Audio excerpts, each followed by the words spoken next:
Hello, future nurses. This is Professor Flourish. Today we are going to be talking about the burn lecture. So before we begin, I just want to talk about a few just general information about burn injuries. Approximately over 40,000 people require medical attention of burns every year. Most of these burns are going to occur in home. If you think about it, it makes sense why it would occur at home. You've got your fireplace, you've got just the stove in general, so it just makes it more likely that it would occur there. Both your young children and older adults are at a high risk for burn injuries. For young children, a lot of times they haven't been taught necessarily that if you touch that, it's going to hurt you. So they're still exploring things and it's very easy for them to kind of get into stuff. With your older adults, a lot of times the neurotransmitters are slowed for whatever reason, so they may not actually feel the heat of the stove. Also, when you think about it, your older adults also may have things like dementia, Alzheimer's, anything of that nature. As the nurse, it's important for us to play an active role in the prevention of burn injuries by educating, promoting concepts and promoting that safety legislation. So kind of playing that active role in trying to help our community. Like always, I kind of want to talk about a little bit of the burn pathophysiology. So this burn pathophysiology really depends on the severity of the burn. Complications can range from mild to life-threatening. As the registered nurse, we must be able to quickly assess the severity, cause, complications, and future considerations when treating a burn. So we want to know what is going to happen with this type of burn. So the very first thing that you do whenever you see a burn is kind of assess what type of burn is this. Because if it's something like an electrical burn, you don't want to touch the burn. And we'll talk about that more when we continue on with our lecture. Severe burns can cause systematic issues that you must be aware of. Your airway, breathing, and circulation may be affected by these burns. So I wanted to kind of get into the pathophysiology of thermal burns. So thermal burns are ones that are usually caused by heat. I just wanted to talk about this real quick. So one of the things that you'll see in burns is the development of edema. And what basically happens is this is because the cells have damaged capillaries. So they're unable to maintain fluids in the cell wall, and it moves from the cell wall into the tissue itself. The other thing you're going to see with a very severe burn is this zone of stasis. So the zone of stasis is characterized by that decreased tissue perfusion. Last week, we talked about shock. We talked about everything tissue perfusion and how important it is to have tissue perfusion. So our whole kind of goal when it comes into taking care of burns is try to prevent this loss of tissue perfusion. Now, if the zone of stasis continues, and if the stasis continues with our patients, you're going to eventually develop this non-blanchable necrosis and very pale area of skin. So you're going to lack all of that actual perfusion through here. And as we know, if we lack perfusion, that just basically means that we've got dead tissue. So I just kind of wanted to talk about this pathophysiology and keeping it in mind of why we kind of push fluids, why we try to continue to get this perfusion through this tissue area.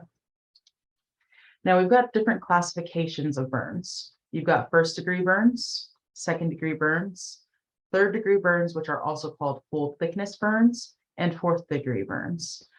And what I say is when you're trying to kind of grasp these classifications of burns, think of them very similar to how we did our pressure ulcers, because a lot of times when you think about it that way, it makes it a little bit easier to understand when we're going through this. So first-degree burns are superficial injuries that involve the outermost layer of the skin. So a lot of times these are our sunburns. Second-degree burns involve the entire epidermis and varying portions of the dermis, and it's very painful with blisters. A third-degree burn is total destruction of the epidermis, dermis, and underlying tissue, so lack of sensation.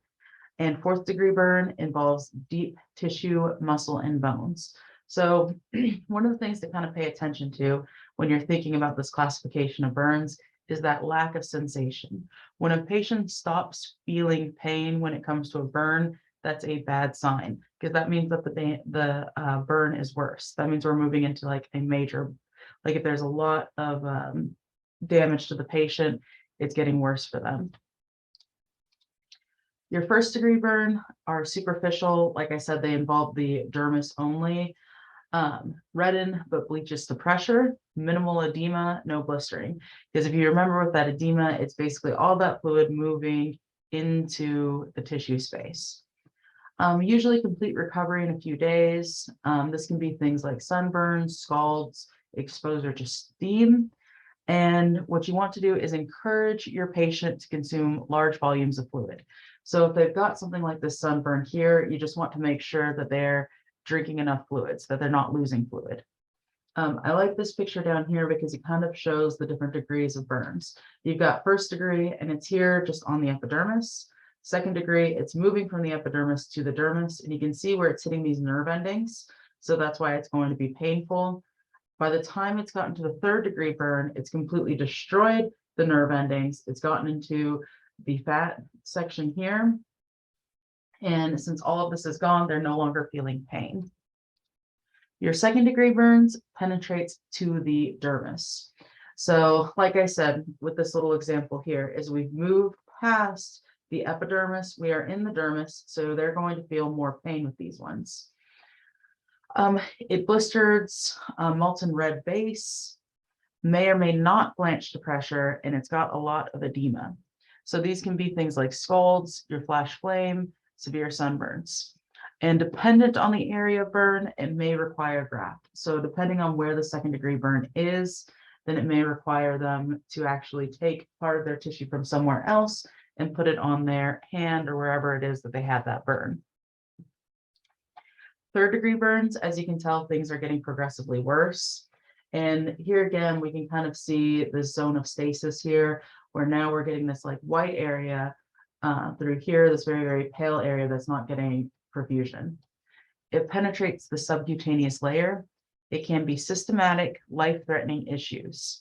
It can appear dry, pale white, red brown, leathery, or charred. Coagulated vessels may appear. So you may have some areas that are coagulating through here in this other zone of coagulation. You'll have severe edema. And some of the causes can be things like flame, prolonged exposure to hot liquids, electrical currents, chemicals, and grafting will be necessary for these ones. Fourth degree burns will involve deep tissue, muscle, and bone. So on here, you can see at this point, we're actually seeing the bone.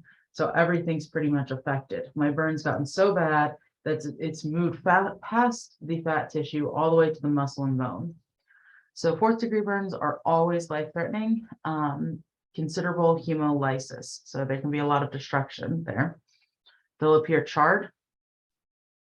A lot of times, amputation is likely because grafting is not going to be beneficial, because at this point, since it's already into the bone, it's not going to actually help.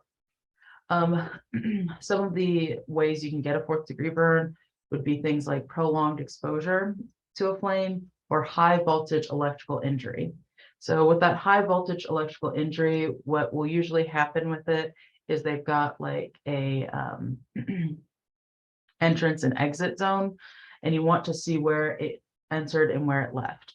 Electrical burns are very dangerous, and that's one of the reasons why we always say, make sure you know what caused the burn instead of touching the patient, because the way electrical currents go is it'll move through them to you. So factors to consider in determining burn depth. So how the injury occurred, like I said, that's what we were kind of talking about before. So causative agents such as flame, scalding liquid, electrical inhalation, chemical, anything of that nature. Temperature of agent, how hot was that water that fell on them?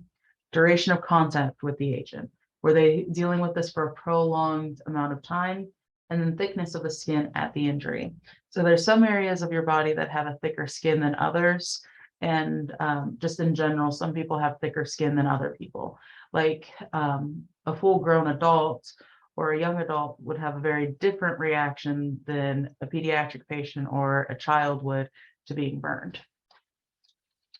We've got different kinds of methods to estimate total body surface area. Rule of nines is the main one that we go with. So this is the most common, and it's based on anatomical regions. So there's a picture on the next slide, and we'll talk about this a little bit more. These other two, like the Palmer method and the Loon-Broder method, we don't use as much, especially in NCLEX world, as we do use with that rule of nines. So with the rule of nines, you kind of basically break up the body between 9%. Pediatric patients we have here as well. For them, instead of being 18% on the legs, they're only 14%. So like I said, it kind of breaks it down to being different portions of it. You've got 18 on the front, 18 on the back, 9 on the front, 9 on the back, 18, 18, so on and so forth. To kind of give an example, we have the sample question. So a nurse is admitting a client who has sustained a severe burn injuries in a grease fire. The nurse sheds in a diagram indicating the burn surface areas. Using the rule of nines, the nurse should estimate that the client has burned what percent of the body surface. Round the answer to the nearest tenth. So this is what I said about you really want to be able to answer these kind of questions. All right, so I had to pull out my calculator. Oops, it disappeared. Okay, so here's the calculator for it. So looking at this little area that it was shaded for the nurse, we've got the interior side of the body here. So remember what I said about the front being 18, the back being 18. So this automatically, we only have one side of the body that is burned on this front portion here. So it's going to be 18%. And then plus, now we only have part of an arm. We don't have the entirety of the arm itself. So since it's only part of the arm, it's going to be 4.5, because remember, each of these arms are 9%. So now I've got 22.5. Now with it, we've got another 9% here. And that's going to give me that 31.5, which is my answer. So like I said, when you're doing these, you want to make sure that you're reading, is it the whole front? Is it the whole back? Is it the whole arm, or is it just half of the arm, and everything of that nature? So let me see here. This picture is helpful to understand that 18% on the front, 18% on the back, legs are worth 18, the whole arm is worth 9%. And then the genitalia area is worth 1%. Head is worth 9%. So kind of breaking it down like that. So this next one is the Parkland formula for burns. So what we typically use this one for, and I've got a video here that kind of breaks it all down. I'll put it on Momentum for you guys, but it kind of breaks down our fluid, what we give for our patients once we know that they're burned. So typically what you'll give them is lactated ringers. It's used initially for burns, mostly because it can kind of buffer that metabolic acidosis in early post-burn situations. But like I said, the video doesn't always work when I record it, but it's a helpful video that shows you how to do rule of nines followed by how to do the Parkland formula. There you go. So I wanted to like pause the video on it. So your fluid requirements is, like I said, that lactated ringers. And for this formula, it's weight in kilograms, so however much the patient weighs, total body surface area, that percentage. So that percentage we found before by using the rule of nines times 4 mLs. And this is going to be a whole lot of fluid that they're going to be receiving. And the reason for that is because we have to restore all the fluid that they're losing with that burn if it's a bad enough burn. All right, so some of the effects of major burns, those fluid and electrolyte shifts are some of the really bad ones. We're going to talk about this more as we continue through it. Cardiovascular effects, pulmonary injuries, especially if inhalation burns happen. So that's your upper and lower airway, carbon monoxide poisoning, restrictive deficits, renal and GI alterations, immunologic alterations, and then effect on the thermoregulation. So for your phases of burn injury, because we're going to start with the phases and then we'll kind of move into what we need to do during those phases. So your phases of burn injury, your emergent phase, or the resuscitative phase is the onset of injury to completion of fluid resuscitation. So that emergent phase is basically, I walked out and I see a patient and it's like that immediate. I just saw a patient and they had a campfire and now I have to move on to the next one. So emergent is like when we're doing that rule of nines, when we are assessing to see what kind of burn injury it is. So the very first thing you do when you see a patient, or the very first thing you do is just determine the type of burn injury it is. Because like I said, you want to know, was this burn injury caused by an electrical current or was this burn caused by a fire? So that emergent phase is just like the onset of injury, followed by the completion of that fluid resuscitation. Your acute or intermediate phase is from the beginning of diuresis to wound closure. So once we've already fixed their fluids, it's kind of moving into like the hospital stay is how I think about it. Rehabilitation phase is from wound closure to return to optimal physical and psychological adjustments. So rehabilitation phase can last longer or shorter depending on the patient. So the emergent or resuscitative phase is the on the scene care. So the first thing you do is prevent injury to rescuer. I know I keep saying this, but it's important to know what type of burn you're dealing with prior to just running in, because you don't want to touch something that you're not supposed to touch.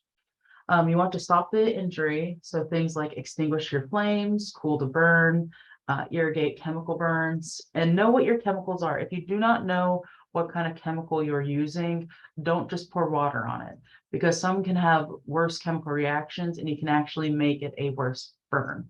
So just if you're not completely familiar with the chemistry behind it, don't just start pouring water on things. Now, if it's an active flame, then yes, extinguish the flame. Do not apply ice. Once again, do not apply ice to burns because you're just going to kill the tissue. You can use cool rags soaked in water intermediately to cool the skin, but no ice. The ABCs, you want to establish an airway, breathing, circulation. Start oxygen, have large bore IVs, because like I said, there's going to be a ton of fluid being given. Remove restrictive objects and cover the wound. Do assessment survey of all body systems and obtain a history of the incident and any sort of patient history that might be important to know. Determine the type of burn injury with inhalation injuries receiving pre-procedure. And note, treat patient with falls and electrical injuries for potential cervical spine injury. So it's kind of what I talked about in class last week. You always want to make sure you're watching that cervical spine because we want to make sure that we're not causing this, like we're not making something worse than it is. So for that emergent or resuscitative phase, patient is transported to the emergency department. So we're moving them to the hospital. We're going to give them fluid. Your lactated ringers is what they usually go with. And like I said, the reason they do that is to hopefully help with decreasing the likelihood that they'll have metabolic acidosis with it. So that's why they go with lactated ringers. Lactated ringers has some potassium in it, so it's good for them. A Foley catheter is inserted. So this is one of the few times where we say, yes, have a catheter, because we want to be watching their fluid output. We're going to be giving them a lot of fluid and we want to see that they're going to have an increase in fluids. Patient with burns exceeding 20 to 25% should have an NG tube inserted in place to suction. We'll talk about this more with our GI stuff. Patient is stabilized and condition is continuously monitored. Patient with severe burns or electrical burns should have ECG. You want to be watching their cardiac monitoring. Address pain. A lot of times only IV medication should be administered because their GI system may not be working the way it's supposed to. Also making sure that you're still paying attention to those psychosocial considerations and having that emotional support for your patient and family. So some of the nursing management and the care of patients in the emergent phase of burn care. Watch your ABCs. Like I said, ABCs are extremely important. Vital signs and hemodynamic status. So your heart rate is going to be elevated after a patient has sustained a major injury. So that's something normal that you'll see with it. So if their heart rate's like above 100, that's not as concerning as some of these other things. Watching your metabolic panel. So you're looking at your potassium. So making sure that you're watching your potassium levels. Monitor for fluid volume deficit. So your I's and O's. It's a good day if we can get them to 30 mLs per hour. So if I see, like, personally, I always kind of look at their urine output as like an indication of how my patient's doing. So if I see that increase in urine output, I'm happy. You want to assess the extent of burn and then thermoregulation. So we want to use the nursing process in the care of patient in the emergent phase of burn. So thinking about potential complications and your collaborative problems. So we're going to kind of go through all of these. It's similar to what we just talked about, but this is going to be in a little bit more depth. The first one, because we're thinking about our ABCs, the first one's going to be that acute respiratory failure, burn shock, which is our hypovolemic shock, lethal dysrhythmias, distributive shock, because think about it, with the burn, it's going to kind of move things into the peripheral space.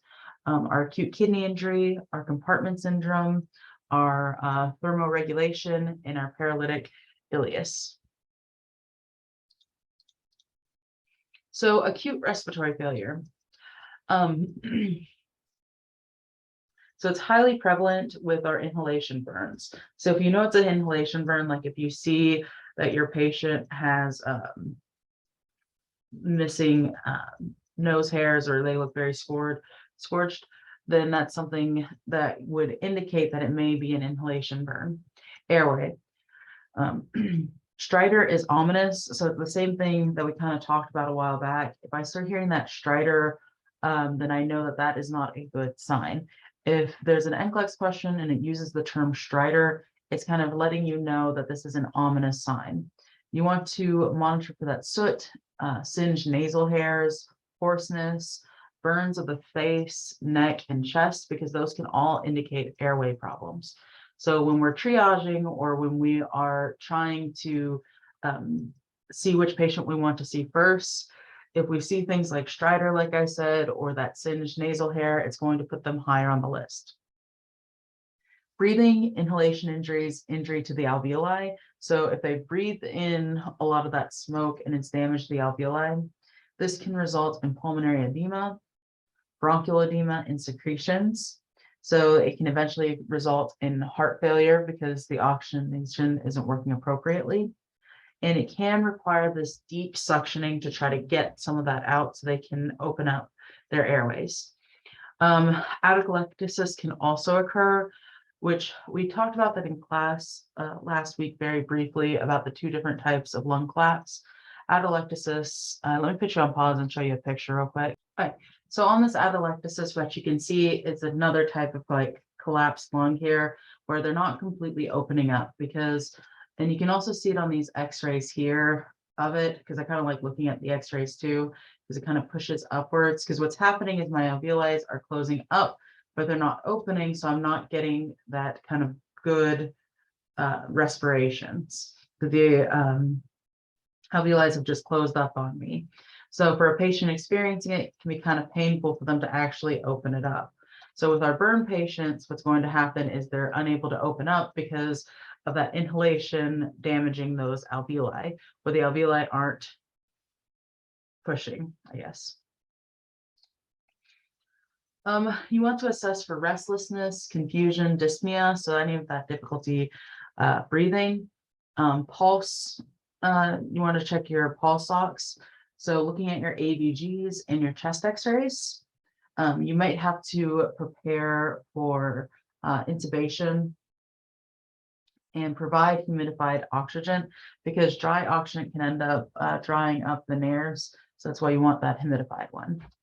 This picture here just kind of shows respiratory injury from burns, like hot air and hot steam, laryngeal obstruction, bronchospasms, smoke, hot particles, aspiration, mucosal sludge, infections, irritated gases, pneumonia, so on and so forth. So that's kind of like the effect some of these respiratory problems can have based off of the type of inhalation they're receiving.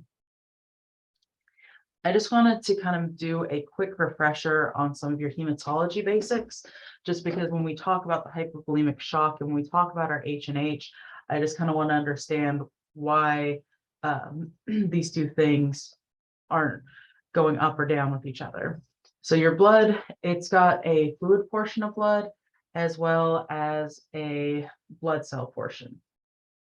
So your plasma contains waters, proteins, everything like that. In the little Buffy coat, because I really like this picture here, it's got things like your white blood cells, platelets, and then your hematocrit is your red blood cells. So your hemoglobin is the protein in red blood cells that carries oxygen. So when we check for our hemoglobin and our hematocrit, which is our H&H lab, what we're really checking for with our hemoglobin, like I said, is that protein. So how much of the protein do we have? Our hematocrit is the ratio of volume of red blood cells to the total volume of blood. So kind of keep that in mind when we're thinking about it, is the hemoglobin, like I said, is just checking for that protein. Hematocrit is checking for a ratio of RBCs to total volume of blood. So what happens with these burns is plasma, and only plasma will weep out of the burn site, resulting in hemovolemic shock. So since it's just plasma, we're just losing fluid. So that means that we're going to have that decreased fluid.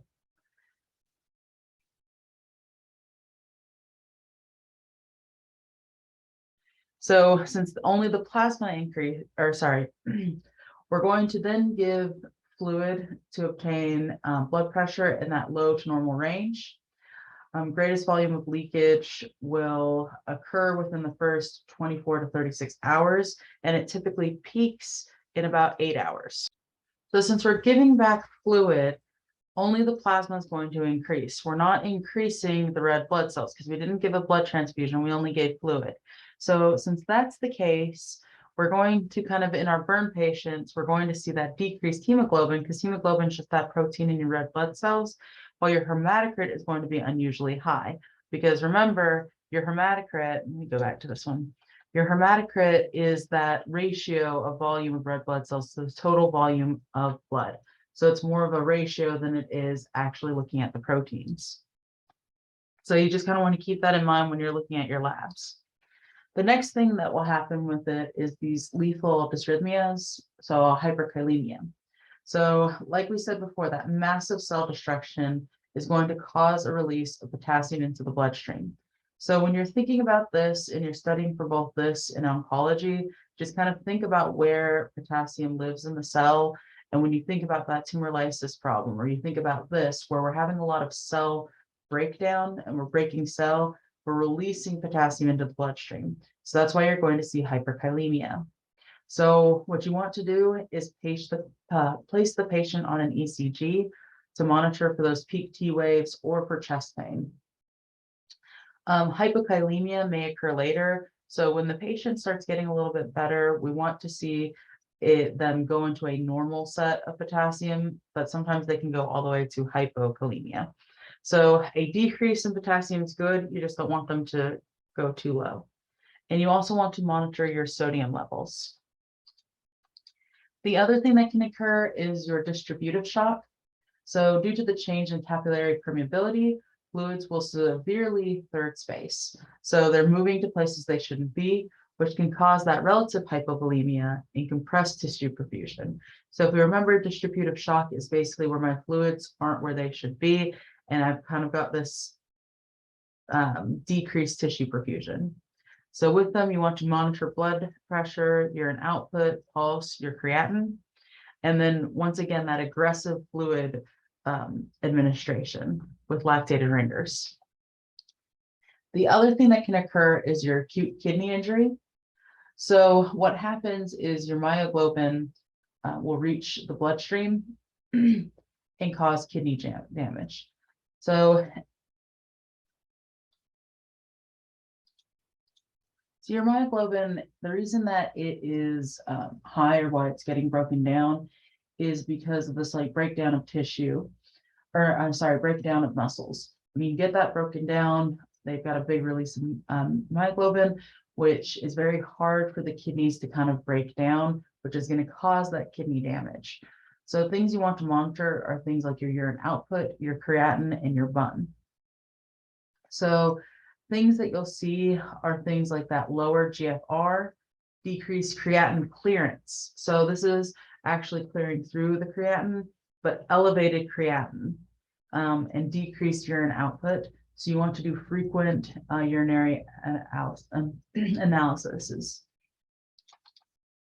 The other thing that can happen is compartment syndrome.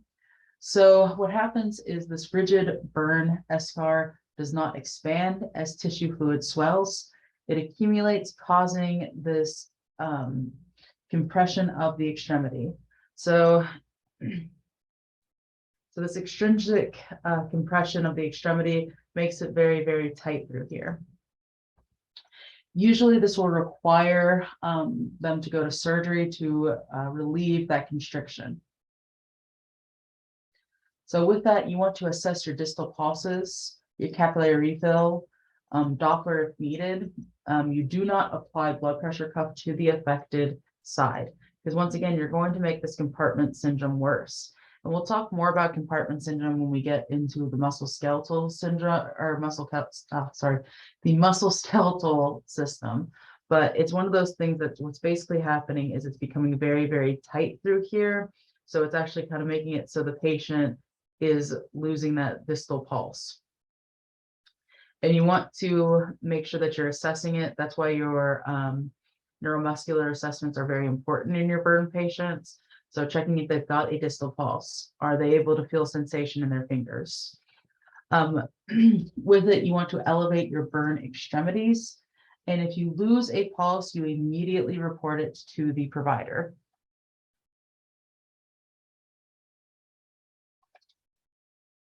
So with it, as that tissue swells from that third spacing, they can get what's called an escharotomy or a fascinotomy, which basically decompresses the edema and relieves the constricted muscles. So with that is they're hoping to kind of open this up a little bit to kind of relieve some of that pressure through there. So for it, you want to monitor for restored tissue perfusion afterwards. Thermoregulation. As the skin maintains body temperature, any significant injury to the dermis puts the patient at a high risk for hypothermia. So you want to watch for hypothermia. You assess body temperature. So best is a Foley catheter. I personally prefer the Foley catheter. And it requires a special add-on for the monitor. So basically it just kind of plugs in and you can see what their temperature is. And that would be a core temperature. The other type of core temperature you can get is an anal thermometer with it. But usually when you're kind of reheating somebody, you usually need 2 core body temperatures, or best case scenario, you need 2 with it. And you're basically just trying to see their core temperature related to how much you're heating them, because you can't heat somebody too quickly. It has to be kind of a slow process. You want to monitor for chills and maintain that warm environment so they can get like a bear hugger, which is this thing here. And like I said, when you're kind of regulating their heat, you don't just heat somebody very, very quickly. It's kind of a slow process. Our paralytic ileus, inadequate tissue perfusion and inflammatory processes predispose the patient to altered GI motility, because we're kind of lacking that motility there. You want to monitor for increased bladder pressure, nausea and vomiting, increased lactate, and feeding intolerance. So sometimes what they might do is gastric decompression. It will be used aggressively in order to kind of alleviate some of that pressure that's building up. You want to monitor for signs of GI bleeding, so things like tarry stool, any sort of coffee ground throw up, And then absence of bowel sounds should be reported immediately. So if they don't have bowel sounds for 5 minutes in an area, that's what you need to go ahead and report. So the electrical burns that we were talking about before, like I said, with your emergent phase of it, you want to look for the point of contact and point of exit, because this can kind of help you map out which organs were affected. It can also kind of let you know if something's still moving in there. Alternating current is more dangerous than that of a direct current, because it can basically kind of move and hit more organs. They're at a high risk for dysrhythmias, so they're going to need an ECG. Vasculature is likely to be injured, so progressive tissue necrosis may occur over time. And basically, if you think of it as an internal burn, it's kind of difficult to assess the damage, because for them, what you'll see is something like a burn on their foot or a burn on their hand, somewhere where the electrical current hit, and you're trying to find where it went through. This is why in the emergent phase, you want to assess if it's an electrical burn, because if you touch them, then that electrical burn can move from them to you. So the acute or intermediate phase is about 48 to 72 hours after injury. You want to continue to use your assessment, maintain respiratory and circulatory support, fluid and electrolyte balance, your GI and renal function. Here we're doing that prevention of infections, burn wound care, pain management, watching their hypermetabolic response, and that early positioning and mobility. So trying to get them up, trying to get them moving. So at this point, we're no longer in the emergency phase, like that emergent phase of I need to give them fluids, I need to make sure everything's going okay. We have now moved to that acute or intermediate phase. So now at this point, what we're looking more towards is recovery. So more towards, are they at risk for infection? Am I doing skincare? Are they moving? Everything like that. So once again, we're going back to that restoring fluid balance. So we just gave them a bunch of fluid, making sure that they don't have too much fluid. Preventing infection, modulating hypermetabolism, promoting skin integrity, relieving pain and discomfort, promoting mobility, strengthening coping strategies. So at this point, we're trying to get them to that point of recovery. So with infection, as the skin is primary defense from invasive infections, burn patients are at a high risk from infections and sepsis. So since they're at such a high risk for infections and sepsis, if we're trying to, let's say that we are trying to figure out which patient goes where, will we put them with a patient who has active C. diff? No. You want to think about these things when you're thinking about your patient population of, I know that they're at a higher risk, so I'm going to kind of treat them almost like I treated my oncology patients. Burn units must be hypervigilant to contamination for their patients.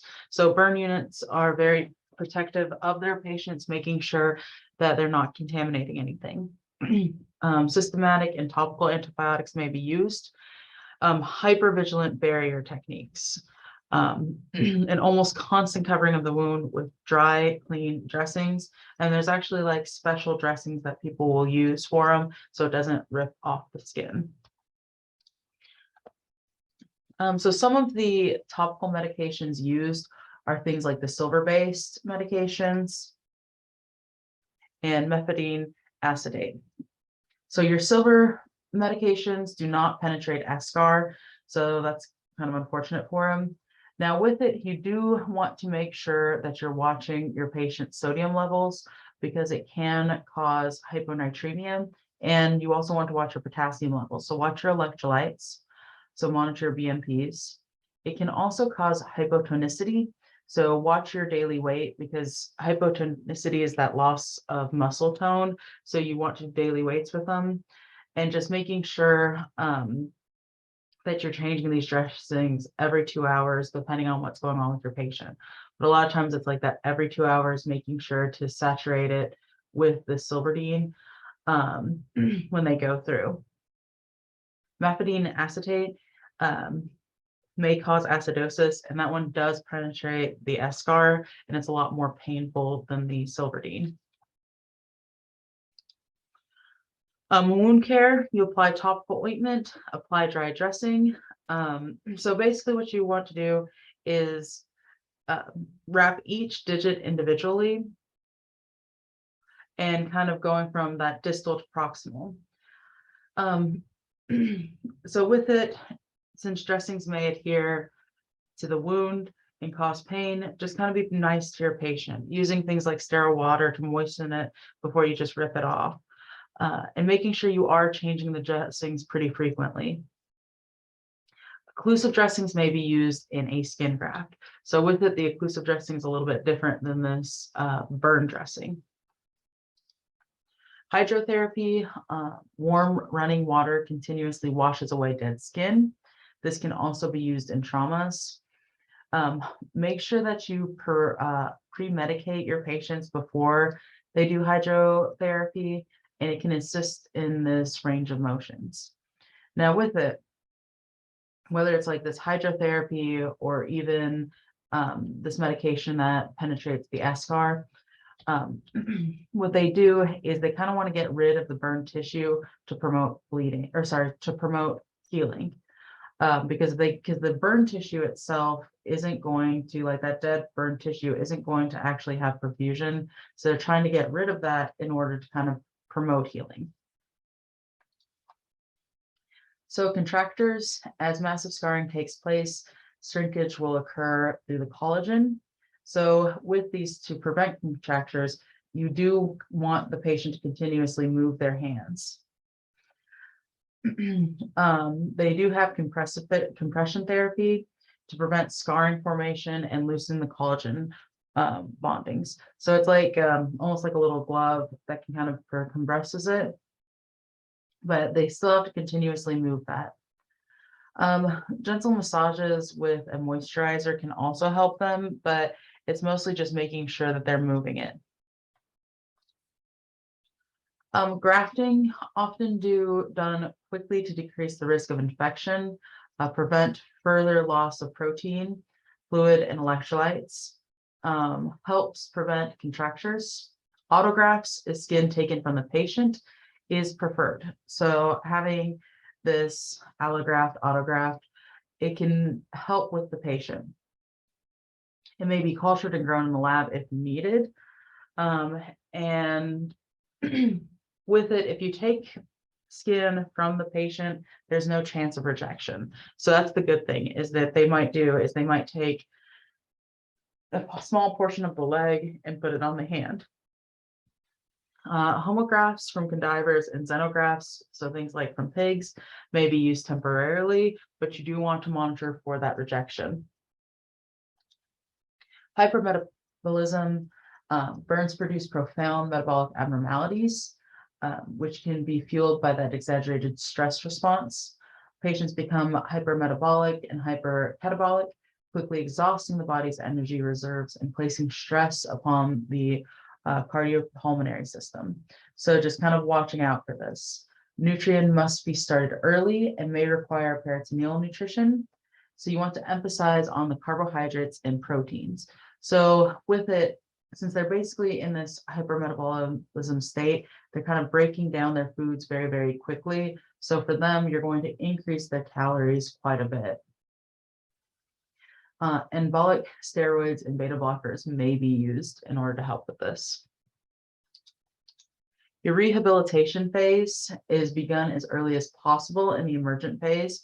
So anytime you're dealing with rehabilitation, it pretty much starts as soon as they come in. Your focus is on wound healing, psychosocial, self-image, lifestyle, restoring that maximum functional abilities.